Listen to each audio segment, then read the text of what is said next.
Hello Murray Zimbabwe, welcome to Zim Reality ITV. My name is DJ Spark Zimbabwe. Tripa TV kana pa television sama side effect. Yamuna nyaya dzakasiyana siyana dzinochitika matiu mana ose enyika yeZimbabwe, especially nyaya dzine umbo wadzo. Isatingoti zvekuti kangunzwa nyaya kuti titsvage toita ongororo netsvakidzo yeumbo hwenyaya. So muzuva nhasi Murray Zimbabwe ndine nyaya yatakanzwa yekutenderera yekuti pane matombo aiswa yanzi matombstone nechirungu aiswa then mudombo imomo makabva maonekwa nyoka. Asi mukunzwa nekunzwisisa nyaya idzi kuti apostle monalita vane chekuita nenyaya isanapa ndati gendese ndinonyatsonzwisisa so that tinonyatsoona information yakazara pamusoro penyaya iyi. Saka muri Zimbabwe kana wanga usina data kana data rako ranga rakupera gara wajusa because tinoda kuti tinyatsonzwisisa kuti zvakafamba sei. Apostle munofara here? Aiwa ndiri pangu makadini. Aiwa sinofara nguva yanga yatirebe tisina kuonana kuti uri seupenyu. Aiwa upenyu huri right. Aiwa isitiri nani zvedu. Muzva Apostle pane tanga tichitaari makuhwa panapa Zim Reality ITV kusvika taakutaura nyaya dzinenge dzine umbo hwadzo. Ndakanzwa nyaya yekuti pane kwaiswa musha kwaiswa matombstone. Kusva matombstone then makaonekwa zinyoka and mapicture anga achitendera ini ndinawo. Tichida kuti tiratidze even muri Zimbabwe tomaisa pascreen so that vanonyatsoziva zvirikuitika vanhu voita woona zvinochitika. Asi mungade kuti mutanga mambotitsanangurira, tingade kuziva kana tingade kutanga mambotitsanangurira kuti zvakamboyatsofamba sei, nyaya yacho yakamboyatsomira sei. Ndakanzwa kuti panyaya iyi zita renyu rakazanga kubuda munyaya idzodzo. Saka tindouye panapa tichatsodzisa kuti zvakafamba sei, nyoka yakabva kupi. Right. Chinhu chakaitika ndechekuti family iyi vanhu vanga vagara vachiuya handiti kumatare avo vaine madambudziko akasiyana siyana. Imwe mhuri iri kugarawo kunze kwenyika, vamwe vacho vari muno. Saka zvakazoitika ndezvekuti pakufamba nematare avo mweya ndopawakaona kuti mukati memusha handiti mune ubatwa hwakanyanya hurimo, uyezve zvakare ndo zvaikonzeresa kuti vamwe vanasikana kusvika kuma50 years munhu haana kumbobvira apindawo mumba kuroorwa handiti nenyaya iyoyo yeurombwa wanga wakaitwa mukati medzinza remhuri iyi. Zvinhu vachingochema imhuri yekuti vanhu vakadzidza handiti wokuti vane madhigirii avo vanechi but kuti vanyatsoita kuti munhu anogara pabasa hazvigoneki, zvanga zvisingagoneki nekuda kweurombwa ihwohwo hwanga hwakaitwa mukati medzinza ravo. Saka pakunofamba navo nematare avo inini mwana wangu my firstborn, in fact family yangu handiti ifamily yevanhu vari gifted, vana vangu vese including my husband is gifted as well handiti. Saka tine nguva yatinobatirana basa raMwari handitika. Saka ndakazovati vamwe vavo vari kunze kwenyika vauya, ndikati chiuyai mupinde mudare remuno richatungamirirwa nemwana wangu firstborn yangu handiti. Saka ndokubva wauya wachipinda mudare iri. Saka wapinda mudare iroro richitungamirirwa nemwana wangu yai firstborn, ndopawakabva wanzi ndoda kuti mutange manonditorera jecha bokozi wakanga wataura kuti toda kunoisa matombstone pamakuva 5 evanhu vakashayika. Saka wakangoigwa pasemu nzvimbo handiti sefamily. Saka wakati saka toda kuwaisira matombstone wese handiti ka1. Saka ndobva mweya wati ndiri kuona pane makatotangirwa, ndokutaura kwakaita mweya zvinonzi makatangirwa. Pane zvakatoitwa kare zvokunzi imimi pamuri kugadzira muchida kuisa matombstone mutenge maakutochema umwe ari mumochari. Saka ndobva wati pakaitwa zvekuitwa sei ndokubva mweya wataura kuti muchaona mega, handiti zvakaitwa panzvimbo iyi, handiti newakaipa vari kuda kuramba vachiti munge muchifa muchiparara nenzira isina kutsarukana. Saka panoda kunzi muchiisa matombstone evanhu 5 munge maakutochema umwe kumuchana. Saka ndokubva wanzi mhanyai mungononditorere ivhu chete, handiti repamusha rouya, handiti kana ivhu iroro rauya ndoretichafamba naro nedare renyu. Saka vakamutora ivhu riya ndokuuya naro. Wauya naro ndokubva mweya wataura manje kuti ivhu iri ndicharigadzira neminamato yangu. Ndapedza kurigadzira mugadziro rurora kuitwa, tichachizoenda kumusha. Taenda kumusha wakabvunzwa kunzi kune rwizi here kudhuze uku, ndobva kuti kune rwizi ruri mudhuze dhuze, handiti nepamusha pamwe. So ndokubva wanziwo ndoda kuti toenda nemi semhuri, handiti handisi kunotsika pamusha, handiti penyu kutanga, handiti nekuda kwezvakatoitwa pamusha apa. Ndichaenda nonokubatsirai matare enyu kurwizi ikoko.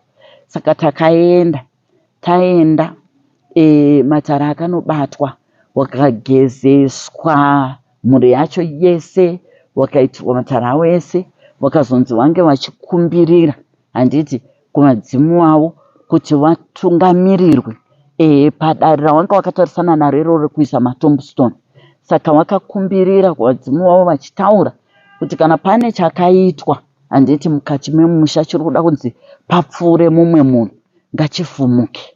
Saka tapedza kudaro vakazonzi jecha riya ravakanga vatora pamusha pavo nejecha rakatorwa pamadziva ipapo, handiti ndokubva rasanganiswa, ndokubva vapiwa wakanzi kushai, handiti musha wenyu wese. Isusu hatina kumbodzika mumota, handiti zvazvokuti hanzi nekuti kune vamwe vanofamba nenyoka mumasagi kana chii, handiti hatina, takangoti tichipedza minamato yedu yese yataiita tiri kumadziva kuya, handiti vanhu vachigezeswa, wakapinda papfunga idzo yawakapinda tiri kumadziva ikoko, handiti tichingopedza takapinda mumota nekuti musha uyu uri pasaidi perodhi kudai, handiti asi makuva vaitongoti taura kari mberi, handiti kwawaitotaura ndokune makuva emhuri iyi. Hatina kupasvika ipapo, hatina kumbotsika tsoka dzedu mukati memusha because mweya wakaramba, handiti mweya wakati zvandaita zvakatokwana zvakadaro, handiti imimi chikushai, handiti jecha iri. Saka wakatanga kutokusha, handiti vachitenderera dzimba dzavo dzese sokuudzwa kwangu waitwa, tikazosiya zvedu kufamba neminda yese vachienda, handiti kwakune makuva kwacho. Ndakachidzwa hanyanya mukuti inokachidza.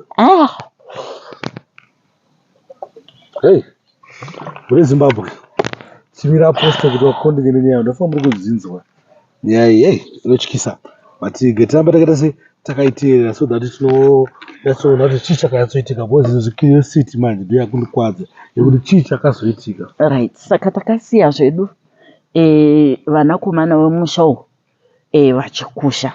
Pakanga panezve futi vanasikana vamwe vairwara, umwe wacho aitotaura kuti ndaane 15 years, hanzi ndinongorarama hanzi nemakarel, handiti neturaisi tushoma shoma zvokuti waiti ukamuona aita unge chembere, handiti yekare kare. Saka akabva angobatirwa minamato yake yese nemunamato wokurudziswa, because isine munamato wokuti pane vanhu vava kuti inini ndanzwa handikwanisi kurudziswa, ini ndakatogadzirwa zvokunzi kana ndikada kurudziswa zvandakaitwa handiiti sei, but aiwa panapa vanorutsa, handiti kurutsa chaizvo ende munhu wobva atotanga kutogwinya ipapo. Saka hanzvadzi yavo iyo yacho akarutsa zvokurutsa zviya zviya, akazosarawo rutsa isusu tatobva tangosati tamugadzirira zvese kurutsa kuchaya kudii iko zvinezvi akudya chikafu chinongodyiwa nevamwe wese handiti zvokuti kana mukamuona penya handiti akuti amenyeka ganda rake handiti kuita fresh saka isusu pakunobva kwatakaita basa tichiti tapedza wakauya handiti I think patakaita dare vanga vasarwa ne 10 days dzekuti waite zvematombstone izvozvo handiti right. Saka wakazouya wachiti taakuita sei taakuenda, asi wakapinda mudare nemwana wangu futi mukomana my first born. Wapinda mudare naye ndokubva waudzwa wakanzi endai handiti basa takatopedza handiti, asi makambouraya nyoka ndozvawakaitwa.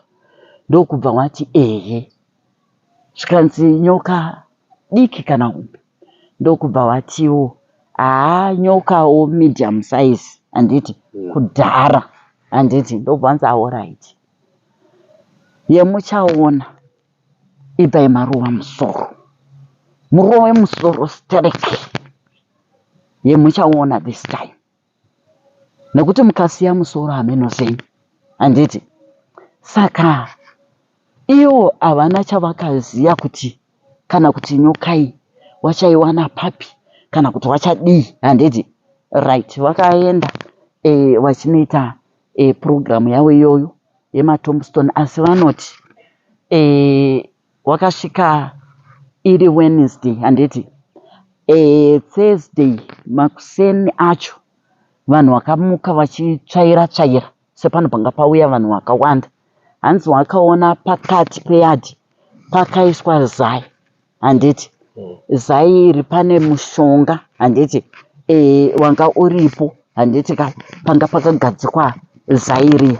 Saka pawakafona wachitaura kuti apostle ndo zvinhu zvataona kuno, kati aiwa munamato munawo musavhunduka handiti, kushai munamato wenyu mubvise zai irorero handiti, moriisa huswa kunze kwemusha moripisa handiti right. Saka wakaita saizvozvo. Tochizouya padei rekuti zvino matombstone handiti akuda kuiswa, ongova nemunhu akavaitira matombstone handiti wawakabva naye kuno kuHarare. Saka makuva aya vari kuti anga akaiswa simende handiti, anga akaiswa simende. Saka waikwatanura wachikwatanura kubvisa simende iyai handiti. Saka ipapo pakunoti kunokwatanura guva reimwe brother yacho handiti, ndo pavakaona nyoka yakaungana mukati meguma imomo. Saka hanzi asi nyoka iyi manje vanhu vakatiza handiti, because ungaona makuriro yanga yakadi yakaita, asi nyoka iyi hanzi yakaita sekuti haina simba. Hanzi vamwe vachitoti tizai type yenyoka dzinomburukira dziya dzinodii, but hanzi yakangoratidza kuti simba haina. Saka wakangonanga kuti musoro iwo, zvokuti mukaona mapicture acho chaiko musoro wakapwanywa wenyoka iyoyo handiti.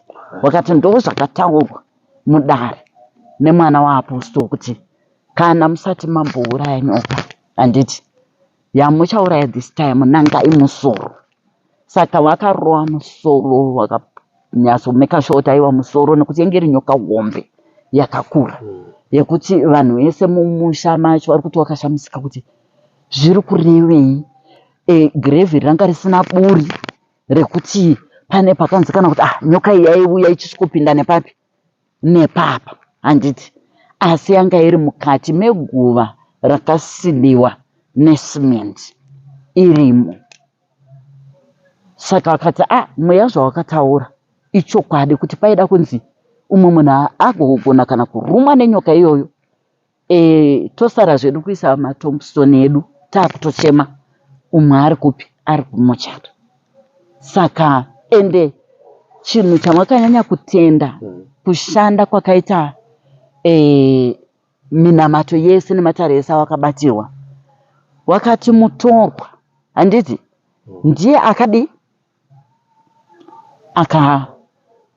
akabata piki pavaivhura handiti wachibvisa simende. Iyeye akawaitira matombstone handiti ndiye aitowabatsira handiti kuparadza simende iyaya yawakanga wakamboisa. Saka ndo mafambiro akaita dare iroro renyoka.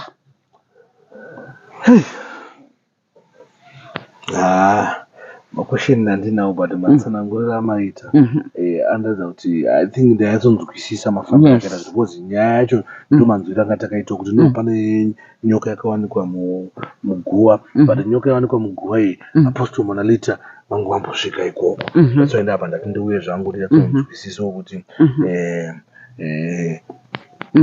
zvikufamba sei pasaita zvinhu zvekuita sekuti makuwa. Saka Apostle zvinova kuzoringa tichinge isusu tomboti kumusha kwedu isusu kwakatorombwa makwanisa kuendeko zvinobvisa zvikwambo.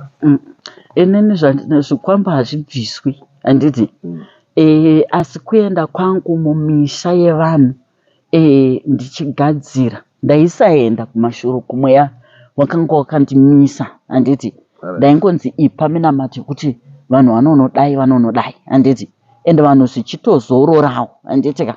Saka nenyaya yekuti vanhu vakawanda vanenge vachiti Apostle tiri kukudai handiti kumusha kwedu toda kuti mutsike mumusha medu handiti. Saka ndakakumbirira kusvika mweya wazoti aiwa iko zvinezvi ita handiti matare iwayo. Saka zvandinoita pane vanhu vanofona DJ Sparks wongoti Apostle ndiri kubhinga ndiri kumhangura ndiri kubhindura ndiri kuchipinge ndiri kupi ndaida kuti ndokutumirai ndiudzei kuti kukusimudzai zvese chichi mari dzefuel nekubata dare imari ndobva ndakutumirai muuye. Handidaro manje handiti nokuti unoenda mumusha memunhu wokuti iye zvidhoma zvake achiri kuzvida handiti but aroda kuti zvingotonhodzwa zvinenge zvaakunyanya kumutomenda handiti nemademands zvinenge zvaakunyanya.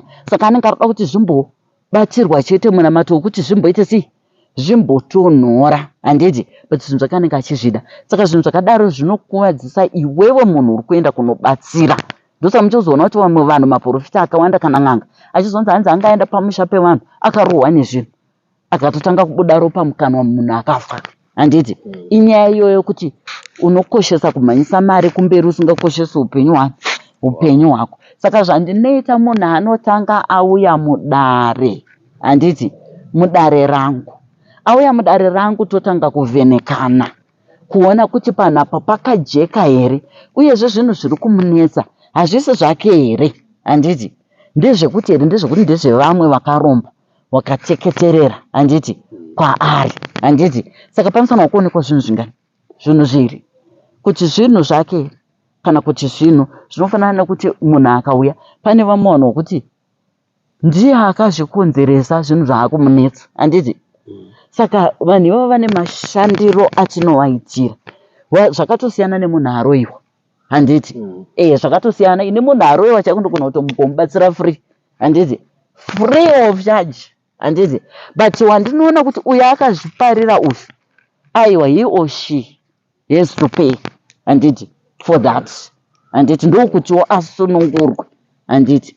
Saka apapa mumamisha ndinoenda kana munhu atanga auya mudare rangu pano handiti ndinopinda naye inini handiti mudare rangu rechinamato handiti remaprofita ezvemweya topinda mudare handiti tochizomuti right kana ndamupa namato yangu anoshandisa after 7 days paari kudzoka ndakumudza kuti uri kusvikopinda mudare handiti remwana wangu firstborn yangu handiti because inini mwana wangu anobata kuchivanhu ndokwaari kubata ari ende handina marambiro andinozviita nekuti zvinhu zvakagara zvaprofitwa nemaprofita kare wachitonditi paakanga ari muprofita ipapa ari mwana mudiki handiti wachitondiudza kuti mwana wenyu uyu inguva handiti regerai henyu zvakadaro but inguva yekuti achatanga kuzenge kubata makare echivanhu handiti ende musazoramba kana kuda kutraya kuda kuzvikumbirira muchiti chichi munosiya zvakadii zvakadaro zvinenge zvakatojeka. Anorapa pachiwana. Yes, mwana wangu anosikirwa namuchembere, anotomusvikira handiti muchembere iye. Saka muchembere iye anobata basa zvakasimba zvokuti hakuna muroyi kana anotsika muyadzi yokuti muchembere atosvika akagadzira, hakuna muroyi anozopinda muyadzi imomo handiti hazviitiki. Saka ari kubata matare echivanhu makuru handiti, vanhu vachisunungurwa, vanhu vachiitirwa minana. Saka ndakangosiya akadaro achiita matare iwayo handiti, nokuti zvinhu zvakajeka. Akanga ari muprofita but muchembere wacho akatoroti ndini ndaimuprofitisa. Handi murunzwa DJ Spice? Muchembere kati machembere handiti machembere akati ndini chiprofita chese. Ende unozoona kuti kana even zvimwe zvaaitotitaurira ari mwana mudiki handiti, unoona kuti muchembere wayo akuzvitaura handiti, kuti muchiri kuyeuka paya ndini ndakadai, muchiri kuyeuka paya ndini ndakadai. Ende apa muchembere wacho futi kunamata akatanga kutotaura nentima apa DJ Spaximi, munoramba kuti ndiye ngambori mumatare echivanhu here handiti, continuous handi muri kuzwana. Saka ndo mashandiro ari kuita kana kuti atiri kuita zvipo handiti zvatakatambira zvakaburutswa mukati memhuri nevadzimu vedu naMwari wedu. Yes. Awa ndinokutendai apostle nenguva yenyu yakanakisa zvikuru yamatsanangura zvese zvakaitika musamakutudzawo zvimwe zvekuti pane mwana ari kuprofita ane machembere ari pakubata matare asingazvizivi zvese takuzviziva. Ndakutendai nenguva yenyu nekuti tichitaura muri Zimbabwe. Ndibatsire kutenda apostle. Thanks for watching muri Zimbabwe. Thanks for supporting. Apada kuzivo zviri more about Apostle Mona later. Number dziri pa screen apo. Thanks for watching. Thanks for supporting Zimu Reality ITV. Thank you.